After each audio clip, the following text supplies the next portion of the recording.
واقعہ کربلا اس سے ریلیٹڈ نہیں ہے کہ جی ان کے اوپر پانی بند ہو گیا، ان کے اوپر ظلم ہوا، کتنے بندے شہید ہوئے، یہ سیکنڈری چیز ہے. اصل چیز ہے کربلا ہوئی کیوں نبی علیہ السلام کی محنت کو 50 سال کے اندر اس لیول تک پہنچا دیا گیا کہ ہزاروں صحابہ زندہ ہیں اور نبی صلی اللہ علیہ وآلہ وسلم کی پوری اولاد ذبح کر دی جاتی ہے.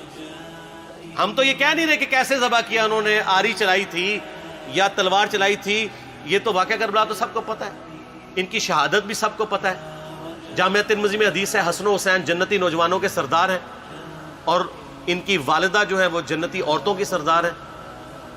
اور المستدل حاکم میں حدیث ہے حسن و حسین جنتی نوجوانوں کے سردار ہیں اور ان کے والد ان سے بھی بہتر ہیں.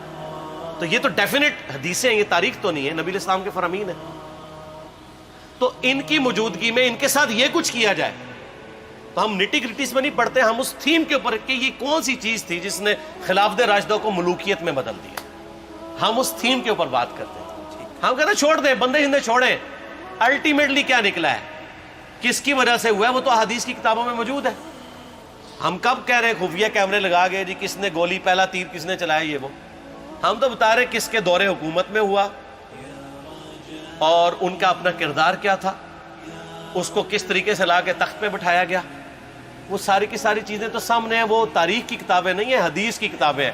اگر آپ کہتے ہیں کہ بخاری مسلم سے ہم نے صرف رفع الیدین کی حدیثیں لینی ہیں یا ایمانیات کی حدیثیں لینی ہے اور باقی جو بخاری اور مسلم میں آل امیہ کی بدماشیوں کو ننگا کیا گیا ہے وہ ہم نے نہیں لینی ہے، تو سر پھر آپ اپنے آپ کو کلیئر کٹ، پھر ہم آپ سے واقعہ کربلا نہیں ڈسکس کریں گے، حجیت حدیث میں بات کریں گے.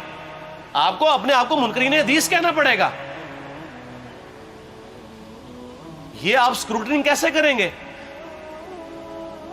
اس سے بڑی بات مجھے یہ بتائیں کہ عظمت صحابہ بڑی چیز ہے یا عظمت محمد رسول اللہ صلی اللہ علیہ وآلہ وسلم؟ تو بریلوی یہی تو رونا رو رہے ہیں، وہ کہہ رہے ہیں جی قرآن میں تھوڑی آیات ہیں. آپ پھر مڑ مڑ کے پڑھتے ہیں قل انما انا بشر مثلکم، اس میں تو نبی علیہ السلام کی تنقیص ہو رہی ہے. تو ہم ان کو کیا کہتے ہیں کہ تنقیص مقصد نہیں، نعوذ باللہ، نہ ہو رہی ہے. آپ افضل البشر ہیں لیکن آپ کی سپیشیز بشر ہے، یہ ہم اپنا عقیدہ سمجھتے ہیں، وہ اس کو تنقیص شمار کرتے ہیں. تو پھر اس وقت آپ بھی بریلویوں کی بات مان کے تو یہ آیات پڑھنا چھوڑ دیا کریں. آپ کہتے ہیں نہیں آیات ہے کیوں نہ بیان کریں، تو ہم بھی کہتے ہیں احادیث ہے کیوں نہ بیان کریں. کہ صحیح بخاری میں حدیث ہے 2812 عمار کو ایک باغی جماعت قتل کرے گی، وہ جماعت دوزخ کی طرف بلا رہی ہوگی اور عمار ان کو اللہ اور جنت کی طرف بلا رہا ہوگا. اب اس کے نرغے میں جو آتا ہے وہ آئے، میں اپنے نبی سے ٹکر لے لوں آپ لوگوں کے منہ کا خیال رکھتے ہوئے کہ میں نبی علیہ السلام کو کہوں کہ آپ نے کیوں ایسی بات کر دی کہ مولا علی کے مخالفین کو آپ نے دوزخ کی طرف بلانے والی جماعت کہہ دیا. تو لیں آپ ٹکر، جائیں سیدھا دوزخ میں. اور تھوڑی جرت کریں، آپ یہ کہا کریں کہ اے اللہ، اپنے لیے کہا کریں کہ اللہ تعالیٰ آپ کا حشر یزید اور یزید کے آباء و اجداد کے ساتھ کرے اور اس کی اولاد کے ساتھ. ہم کہتے ہیں کہ اللہ تعالیٰ ہمارا حشر جو ہے وہ مولا حسن حسین، مولا علی علیہم السلام اجمعین اور اہل بیت کے ساتھ کرے، آمین. اور آپ میں تو اتنی جرت نہیں آپ یہ بات بھی کر سکیں کیونکہ ان کو پتہ ہے. تو نبی علیہ السلام کی احادیث کو بیان کرنے کو یہ سمجھتے ہیں کہ جی اس سے مصیبت کھڑی ہو جائے گی، تو اپنے آپ کو منکرین حدیث ڈکلیئر کریں. پھر حجیت حدیث کا مقدمہ ڈسکس ہوگا، پھر کربلا نہیں ڈسکس ہوگی. اور یہ ٹی وی پہ بھی آ کے مولوی بیٹھے ہوتے ہیں، سنیوں کے بھی شیعوں کے بھی، مڑ مڑ کے جی وہ یزید نے یہ کر دیا. وہ یزید نے کیا کیا ہے یار؟ وہ تو سسٹم کا نمائندہ بن کے آیا جو پیچھے سے خراب تھا. یزید کو لے کے بیٹھے ہیں، یزید یزید یزید یزید. بھائی پیچھے سے معاملہ خراب ہوا. اگر نہیں یقین آتا تو یہ بخاری مسلم کی میں نے آلموسٹ 200 سے زیادہ حدیث مین اسٹریم کی کتابوں سے اکثر بخاری مسلم جمع کیے، پڑھے. اور سر میں نے تو ان کو چیلنج دیا ہے، یہ حدیثیں پڑھ کے نا اپنے ممبروں سے صرف ان حدیثوں کی تشریح اپنی پبلک کے سامنے کر دیں. نہیں کر سکتے تو وہ لعنت کے مستحق تو ہو رہے ہیں حق چھپا کے، اور قیامت دن کے منہ پہ لگام ڈالیے. اور پھر مڑ مڑ کے کہتے ہیں نہیں جی وہ کچھ چیزیں خاص ہوتی ہیں وہ عوام الناس کے سامنے نہیں کرنی چاہیے. وہ صحابہ کرام بھی بعض اوقات ایسی باتیں پبلکلی نہیں کرتے تھے. میں نے اس کے اوپر بڑا ایک میرا کلپ ہے یوٹیوب پہ، مولا علی سے متعلق 5 جھوٹ، تو میں نے کافی ساری چیزیں اس میں ڈسکس کی ہیں. لیکن میں یہ کہتا ہوں کہ اللہ کے بندو، جو چیزیں نبی علیہ السلام نے منع کی ہیں بیان کرنے سے وہ تو ہم ڈسکس کر بھی نہیں رہے. میں نے آج تک آپ کو منافقین کے نام بتائے؟ آپ نے حذیفہ ابن یمان کو بتایا تھے نا آپ صلی اللہ علیہ وآلہ وسلم نے, صحیح بخاری میں آتا ہے. تو میں نے آپ کو بتایا, آپ رازدار رسول تھے, وہ ختم ہوگی بات. میں نے کبھی ڈسکس کی ہے؟ اگرچہ میں نے صحیح مسلم کی حدیث 7035 نمبر ڈسکس کی ہے کہ نبی علیہ السلام نے فرمایا میرے صحابہ میں 12 منافق ہیں, وہ کبھی بھی جنت میں داخل نہیں ہوں گے یہاں تک کہ سوئی کی ناکے سے اونٹ نہ گزر جائے, اور ان میں سے 8 ایسا ہے جس کی کمر پہ دوبیلا پھوڑا نکلے گا. میں نے آج تک آپ کو بتایا کہ کس کس کی کمر پہ دوبیلا پھوڑا نکلا اور اس کی موت اسی پھوڑے میں ہوئی ہے؟ بتایا؟ تو میں تو وہ چیزیں ڈسکس بھی نہیں کر رہا, میں وہ چیزیں ڈسکس کر رہا ہوں جو نبی علیہ السلام نے علامات النبوہ میں بتائی ہیں. یہ امام بخاری حدیث نبوت کی دلیل کے چیپٹر میں لے کے آئے ہیں, اور امام بہقی نے 3500 احادیث پر مشتمل ایک کتاب لکھی ہے دلائل النبوہ, کہ ہم نبی صلی اللہ علیہ وسلم کو نبی کیوں مانتے ہیں, اس کے اوپر. اور اس میں یہ ساری حدیثیں عمار ابن یاسر کے قتل والی لے کے آئے ہیں بتانے کے لیے کہ دیکھیں ہمارے نبی علیہ السلام کی نبوت کی دلیل ہے کہ آپ نے اپنی وفات کے آلموسٹ 30 سال کے بعد ہونے والے واقعے کو پہلے ہی بتا دیا. یہ حدیثیں چھپانے والی نہیں, بیان کرنے والی ہیں, علامات النبوہ کی حدیثیں. آپ کہتے ہیں چھپائیں, اگر کوئی حدیث دنیا میں نہیں چھپائی جا سکتی نا تو علامات النبوہ والی حدیث ہے, کیونکہ وہ تو نبی صلی اللہ علیہ وسلم کی نبوت کو جسٹیفائی کرتی ہے. ورنہ میرا ایک معصومانہ سوال ہے کہ نبی صلی اللہ علیہ وسلم نے یہ باتیں کر کے ان کے زوم میں نعوذ باللہ امت کو مصیبت میں ڈال دیا. آپ نے خود ہی فرمایا کہ یہ ہوگا. کیوں فرمایا آپ نے؟ میں تو بیان کر کے مجرم ہوں, تو جس نے مجھے خبر دی ہے ان کے بارے میں آپ کا کیا خیال ہے؟ یہ مسند احمد کی حدیث یہ میں نے گھر بیٹھ کے بنائی ہے کہ میری بیوی کا کیا حال ہوگا جس پہ خوف کے کتے بھونکیں گے.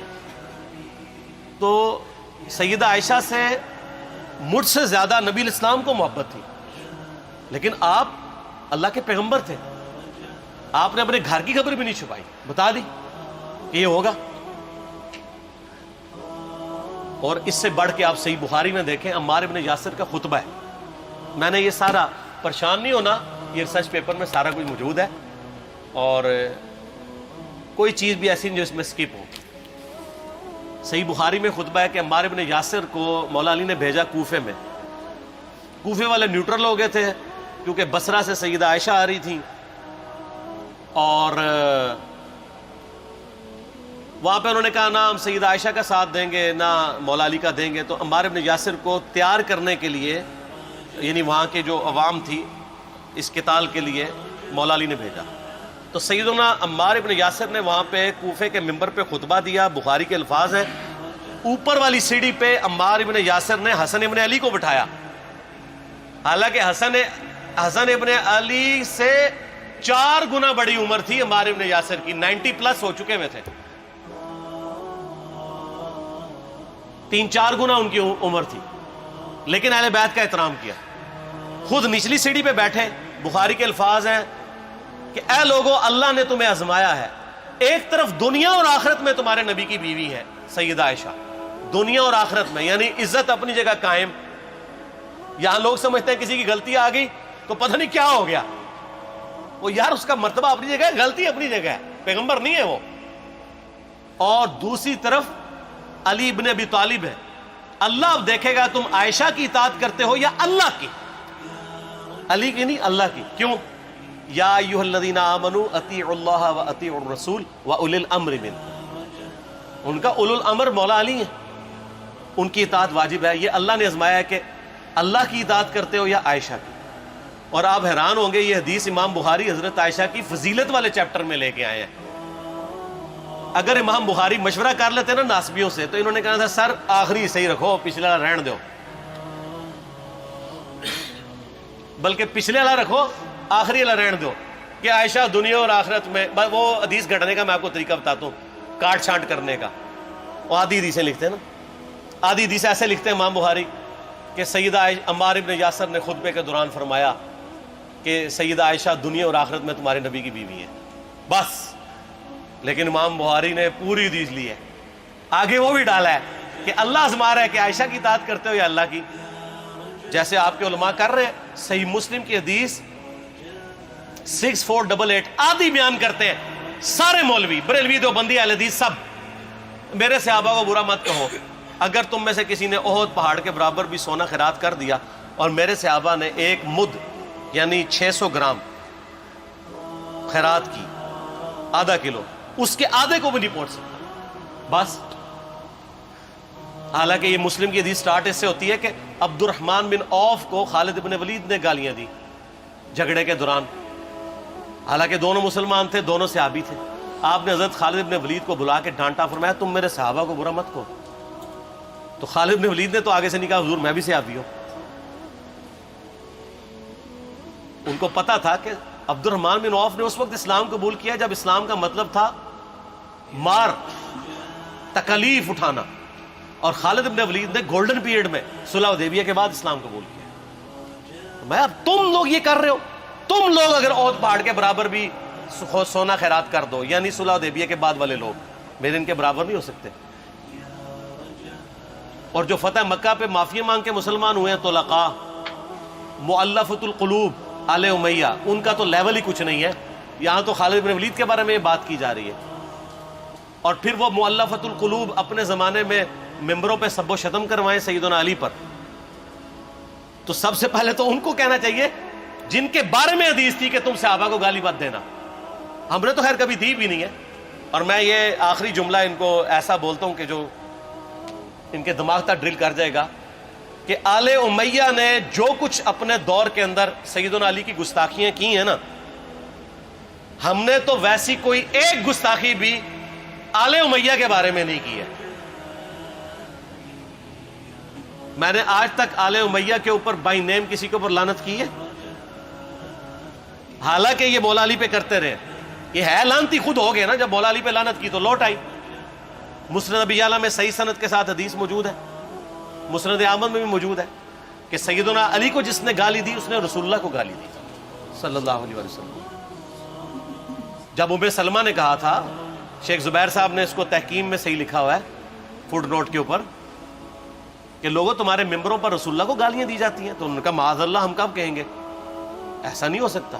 تو ام سلمہ نے کہا تم لوگ علی اور اس سے محبت کرنے والوں پہ گالی گلوچ نہیں کرتے ہو کیا؟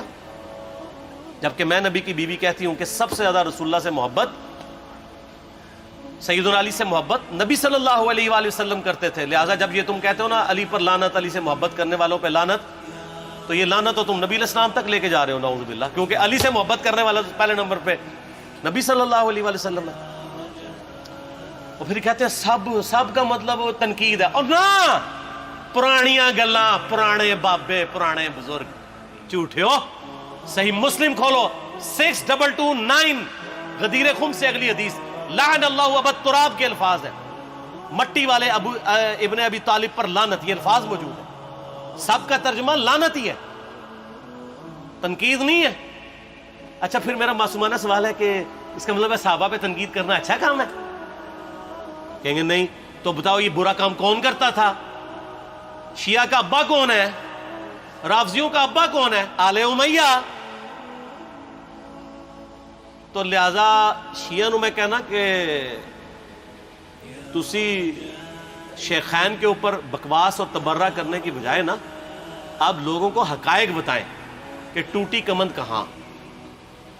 یہ سب مجرمین آل امیہ ہے، اور یہ آل امیہ اور بنو ہاشم کی لڑائیاں نبی علیہ السلام کی بعثت سے پہلے چل رہی تھی، صدیوں سے چل رہی تھی۔ وہ تو پھر اللہ نے بنو ہاشم کو نبوت کے لیے چنا تو ان کو یہ پھر جیلسی ہضم نہیں ہوئی، وہ چیز آگے چلتی رہی۔ خیر چھوڑ دیں، ایک تلخ ٹاپک ہے۔ صلاۃ بر محمد و آل محمد، اللہم صلی علی محمد و علی آل محمد۔ ٹھیک ہو؟